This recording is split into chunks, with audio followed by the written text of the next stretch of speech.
થોડો ઉતાવળો આંખને હિલોળો સડે ને તો કાંટા આગળ વહી જાય. બોલતા ખબર હશે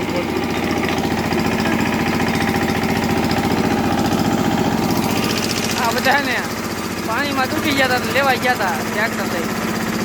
આ બધા દીપા ભગત છે અમારે જયદીપ ભગત છે કદે ભગત છે યાર હું અહીંયા થઈ જાઉં બધાને પૂછી શનિયાળામાં. હા શનિયાળે પૂરી જાય છે જો પાણી તમારે બહુ આવ્યું ઊભું રાખી દીધું મકાઈ દેખાણી ઊભું રાખી દીધું.